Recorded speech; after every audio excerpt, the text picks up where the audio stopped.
S'il mange les arbustes, il mange aussi les fleurs. Un mouton mange tout ce qu'il rencontre, même les fleurs qui ont des épines. Je répondis oui, même les fleurs qui ont des épines. Alors les épines, à quoi servent-elles? Je ne le savais pas. J'étais alors très occupé à essayer de dévisser un boulon trop serré de mon moteur.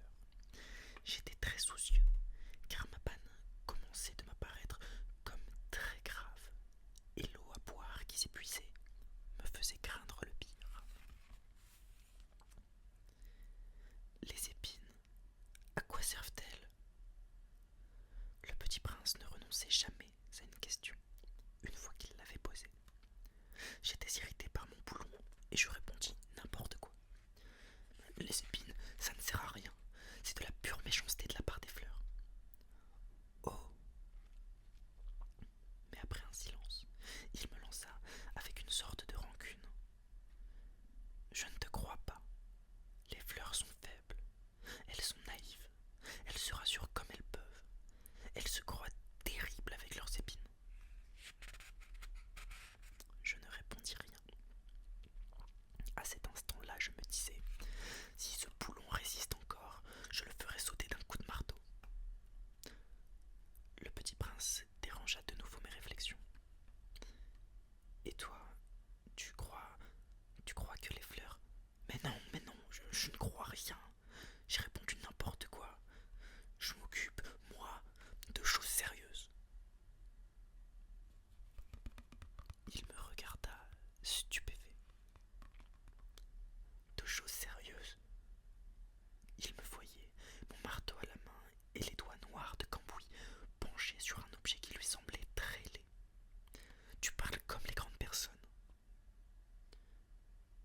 Ça me fit un peu honte, mais impitoyable. Il ajouta. Tu confonds tout, tu mélanges tout. Il était vraiment très irrité. Il secoua au vent des cheveux tout dorés. Je connais une planète où il y a un monsieur cramoisi. Il n'a jamais respiré une fleur.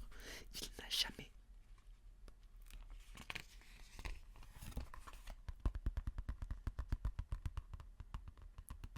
Il n'a jamais respiré une fleur. Il n'a jamais regardé une étoile.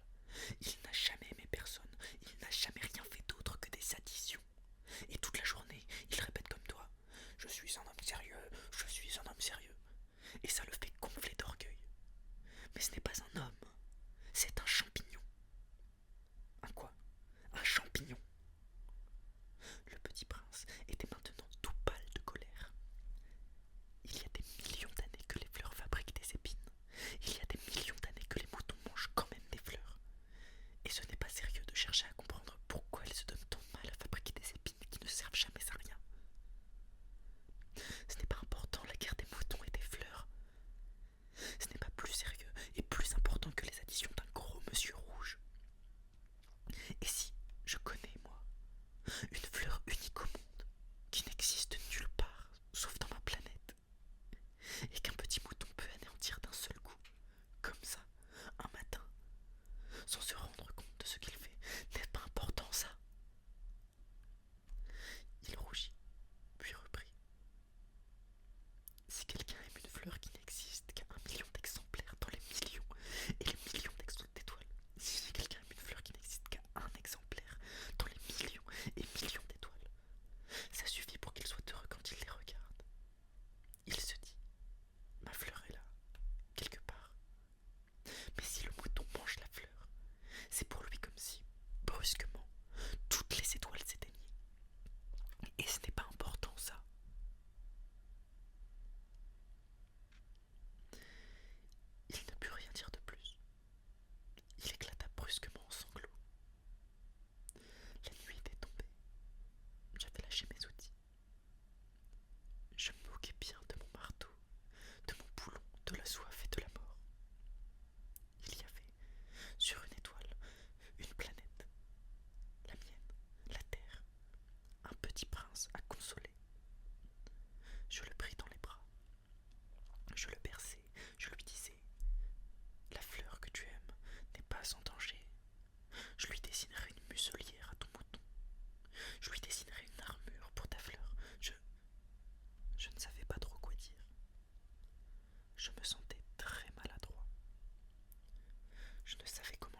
J'appris bien vite à mieux connaître cette fleur. Il y avait toujours eu sur la planète du Petit Prince des fleurs très simples, ornées d'un seul rang de pétales, et qui ne tenaient point de place, et qui ne dérangeaient personne. Elles apparaissaient un matin dans l'herbe, et puis elles s'éteignaient le soir. Mais celle-là avait germé un jour, d'une graine apportée d'on ne sait où, et le Petit Prince avait surveillé de très près cette brindille qui ne ressemblait pas aux autres brindilles. Ce pouvait être un nouveau genre de baobab, mais l'arbuste cessa vite de croître et commença de préparer une fleur. Le Petit Prince, qui assistait à l'installation d'un bouton énorme, sentait bien qu'il en sortirait une apparition miraculeuse. Mais la fleur n'en finissait pas de se préparer à être belle, à l'abri de sa chambre verte. Elle choisissait avec soin ses couleurs. Elle s'habillait lentement. Elle ajustait un à un ses pétales. Elle ne voulait pas sortir toute fripée comme les coquelicots. Elle ne voulait pas apparaître que dans le plein rayonnement de sa beauté. Et oui, elle était très coquette. Sa toilette mystérieuse avait donc duré des jours et des jours.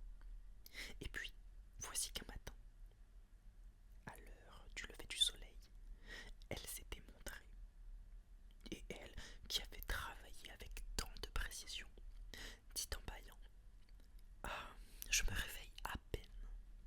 Je vous demande pardon, je suis encore toute décoiffée. Le Petit Prince, alors, ne put contenir son admiration. Vous êtes très belle, n'est-ce pas? Répondit doucement la fleur. Et je suis née en même temps que le soleil.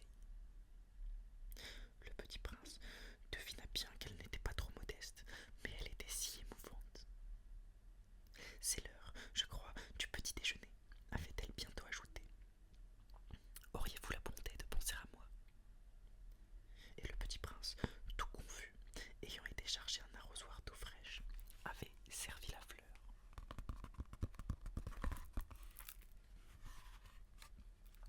Exquise l'odeur de la reliure, ce bruit des pages qui se tournent.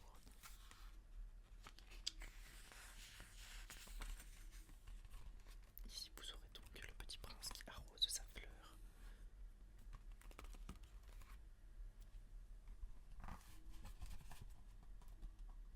Le Petit Prince, petit prince. Et on est reparti.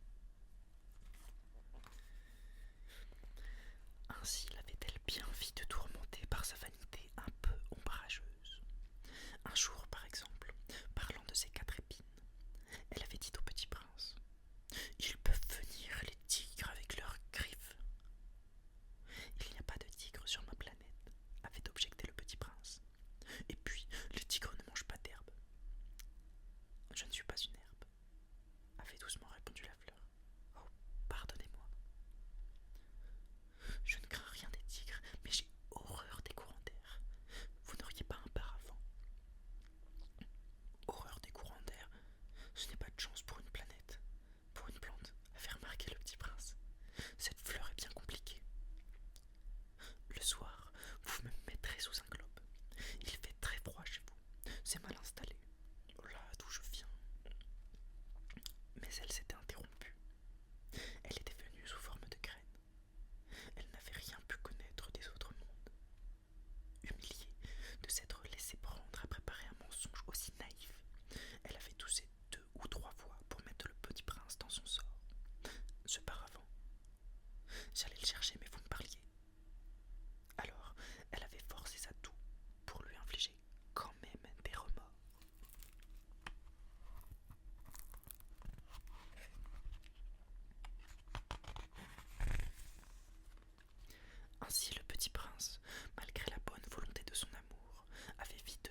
Chapitre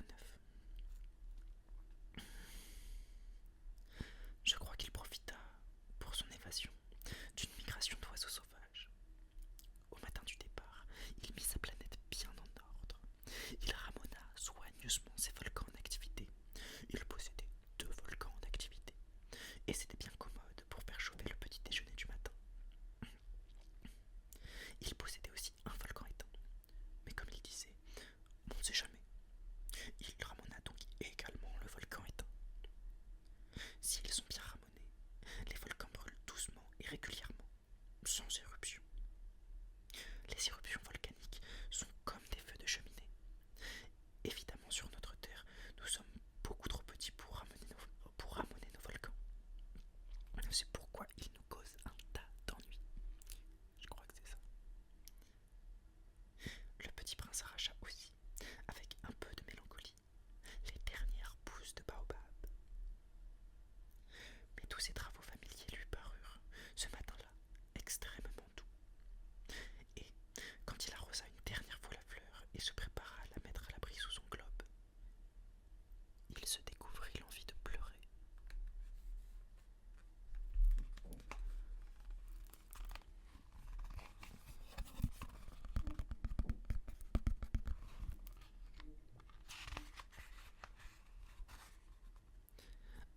Adieu, dit-il à la fleur, mais elle ne lui répondit pas.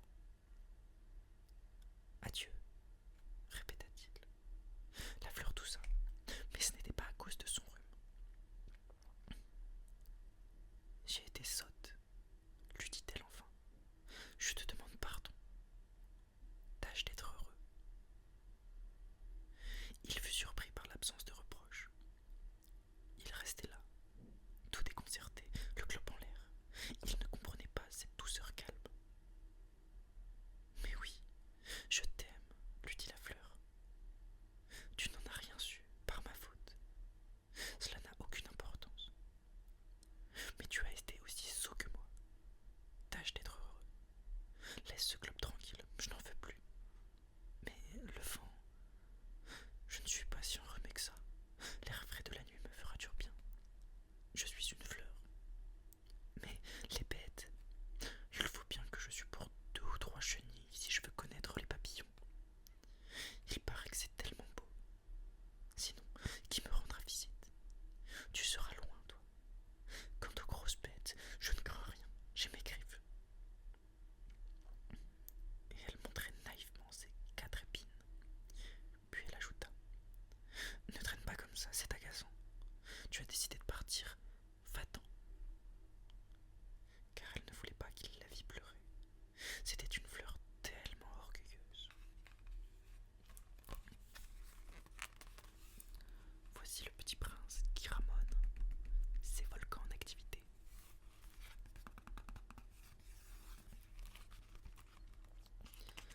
Bon, je sais pas si vous prenez du plaisir à lire ce que j'écris, enfin à lire le petit prince avec moi, à l'écouter, mais en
des années. Les bâillements sont pour moi des curiosités. Allons, bâille encore, c'est un ordre.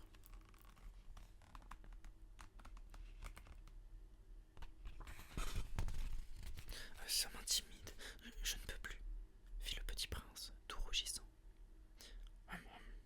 Répondit le roi. Alors je t'ordonne tantôt de bâiller et tantôt de... Il bredouillait un peu et paraissait vexé, car le roi tenait essentiellement à ce que son autorité fût respectée. Il ne tolérait pas la désobéissance. C'était un monarque absolu. Mais comme il était très bon, il donnait des ordres raisonnables. Si j'ordonnais, disait-il couramment, si j'ordonnais à un général de se changer en oiseau de mer, et si le général n'obéissait pas, ce ne serait pas de la faute du général, ce serait de ma faute. Puis-je m'asseoir s'enquit timidement le petit prince. Je t'ordonne de t'asseoir, lui répondit le roi, qui ramena majestueusement un pan de son manteau d'hermine. Mais le petit prince s'étonnait. La planète était minuscule. Sur quoi le roi pouvait-il bien régner? Sire, lui dit-il, je vous demande pardon de vous interroger. Je t'ordonne de m'interroger, se hâta de dire le roi. Sire, sur quoi régnez-vous? Surtout, répondit le roi avec une grande simplicité. Surtout. Le roi, d'un geste discret, désigna sa planète, les autres planètes et les étoiles.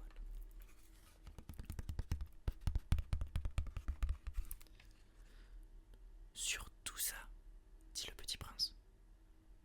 Sur tout ça, répondit le roi, car non seulement c'était un monarque absolu, mais c'était un monarque universel. Et les étoiles vous obéissent? Bien sûr, lui dit le roi. Elles obéissent aussitôt. Je ne tolère pas l'indiscipline. Un tel pouvoir émerveilla le petit prince. S'il l'avait détenu lui-même, il aurait pu assister non pas à 44, mais à 72, ou même à 100, ou même à 200 couchers de soleil dans la même journée, sans avoir jamais à tirer sa chaise. Et comme il se sentait un peu triste à cause du souvenir de sa petite planète abandonnée, il s'enhardit à solliciter une grâce du roi. Je voudrais voir un coucher de soleil. Faites-moi plaisir, ordonnez au soleil de se coucher. Si j'ordonnais à un général de voler d'une fleur à l'autre à la façon d'un papillon, ou d'écrire une tragédie, ou de se songer en oiseau de mer, et si le général n'exécutait pas l'ordre reçu, qui, de lui ou de moi, serait dans son tort? Ce serait vous, dit fermement le petit prince. Exact. Il faut exiger de chacun ce que chacun peut donner, reprit le roi. L'autorité repose d'abord sur la raison. Si tu ordonnes à ton peuple d'aller se jeter à la mer, il fera la révolution. J'ai le droit d'exiger l'obéissance, parce que mes ordres sont raisonnables.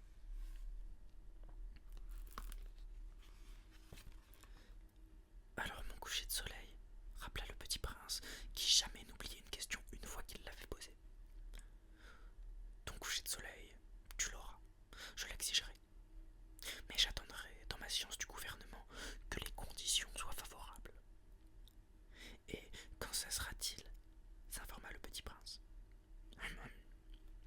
Lui répondit le roi, qui consulta d'abord un gros calendrier.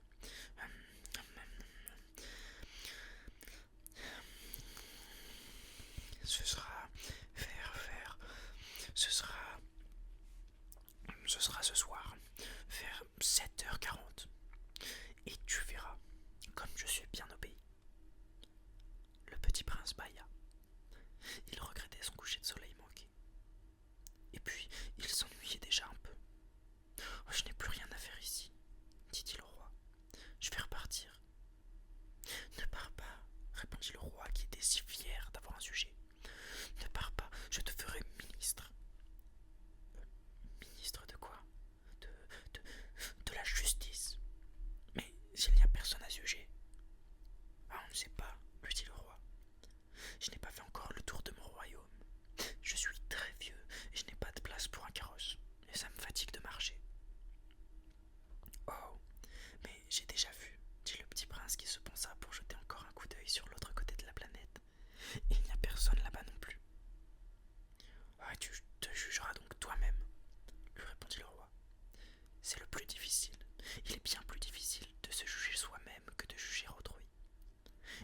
réussi à bien te juger, c'est que tu es un véritable sage. Moi, dit le petit prince, je puis me juger moi-même n'importe où. Je n'ai pas besoin d'habiter ici. Dit le roi, je crois bien que sur ma planète, il y a quelque part un vieux rat. Je l'entends la nuit. Tu pourras juger ce vieux rat. Tu le condamneras à mort de temps en temps. Ainsi, sa vie dépendra de ta justice. Mais tu le gracieras à chaque fois pour l'économiser. Il n'y en a qu'un.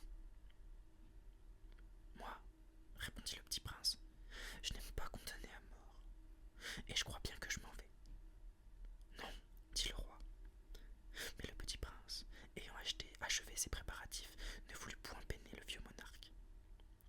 Si votre majesté désirait être obéie ponctuellement, elle pourrait me donner un ordre raisonnable. Elle pourrait m'ordonner, par exemple, de partir avant 1 minute. Il me semble que les conditions sont favorables.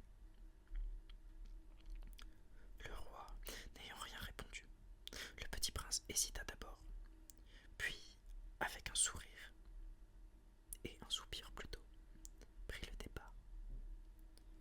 Je te fais mon ambassadeur, se hâta alors de crier le roi. Il avait un grand air d'autorité. Les grandes personnes sont bien étranges, se dit le petit prince en lui-même, durant son voyage.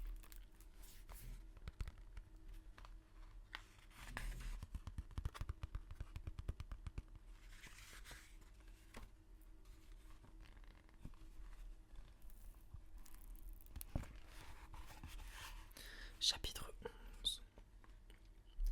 La seconde planète était habitée par un vaniteux. Ah, ah, voilà la visite d'un admirateur, s'écria de loin le vaniteux dès qu'il aperçut le petit prince. Car, pour les vaniteux, les autres hommes sont des admirateurs. Bonjour, dit le petit prince. Vous avez un drôle de chapeau. C'est pour saluer, lui répondit le vaniteux. C'est pour saluer quand on m'acclame. Malheureusement, il ne passe jamais personne par ici. Ah oui, dit le petit prince qui ne comprit pas. Frappe tes mains l'une contre l'autre, conseilla donc le vaniteux. Le petit prince frappa ses mains l'une contre l'autre. Le vaniteux salua modestement en soulevant son chapeau. Ça, c'est plus amusant que la visite au roi, se dit en lui-même le petit prince. Et il recommença de frapper ses mains l'une contre l'autre. Le vaniteux recommença de le saluer en soulevant son chapeau. Après 5 minutes d'exercice, le petit prince se fatigua de la monotonie du jeu. Et pour que le chapeau tombe, demanda-t-il, que faut-il faire? Mais le vaniteux ne l'entendit pas. Le vaniteux n'entend jamais que les louanges. Est-ce que tu m'admires vraiment beaucoup? Demanda-t-il au petit prince. Qu'est-ce que signifie admirer? Admirer signifie reconnaître que je suis l'homme le plus beau, le mieux habillé, le plus riche et le plus intelligent de la planète. Mais tu es seul sur ta planète. Fais-moi ce plaisir, admire-moi quand même. Je t'admire, dit le petit prince en haussant un peu les épaules. Mais en quoi cela peut-il bien t'intéresser?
Chapitre 13. La quatrième planète était celle du businessman. Cet homme était si occupé qu'il ne leva même pas la tête à l'arrivée du petit prince. Bonjour, lui dit celui-ci. Votre cigarette est éteinte. 3 et 2 font 5, 5 et 7, 12, 12 et 3, 15. Bonjour, 15 et 7, 22, 22 et 6, 28. Pas le temps de la rallumer.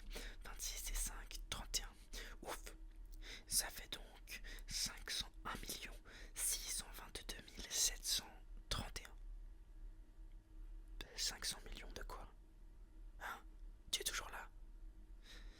501 millions de... Je sais plus, j'ai tellement de travail, je suis sérieux moi, et je ne m'amuse pas à des balivernes. 2 et 5, 7. 500 millions de quoi? Répéta le petit prince, qui jamais de sa vie n'avait renoncé à une question une fois qu'il l'avait posée. Le businessman leva sa tête. Depuis 54 ans que j'habite cette planète-ci, je n'ai jamais été dérangé que 3 fois. La première fois, ça a été il y a 22 ans, par un hanneton qui était tombé, Dieu sait d'où. Il répandait un bruit épouvantable, et j'ai fait 4 erreurs dans une addition. La seconde fois, ça a été il y a 11 ans, par une crise de rhumatisme. Je manque d'exercice, je n'ai pas le temps de flâner. Je suis sérieux, moi. La troisième fois, la voici. Je disais donc 501 millions. Millions de quoi? Le businessman comprit qu'il n'était point d'espoir de paix. Millions de ces petites choses que l'on voit quelquefois dans le ciel. Des mouches. Mais non, des petites choses qui brillent. Des abeilles. Mais non, des petites choses dorées qui font rêvasser les fainéants. Mais je suis sérieux, moi. Je n'ai pas le temps de rêvasser. Ah, des étoiles. C'est bien ça, des étoiles. Et que fais-tu de 500 millions d'étoiles?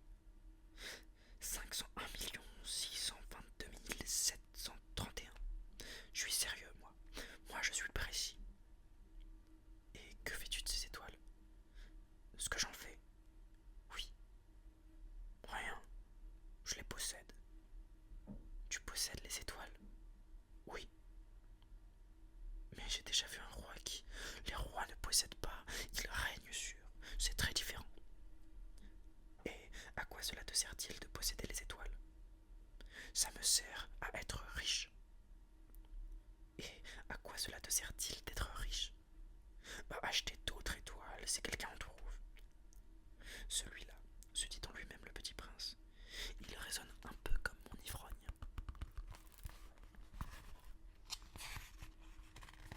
Cependant, il posa encore des questions.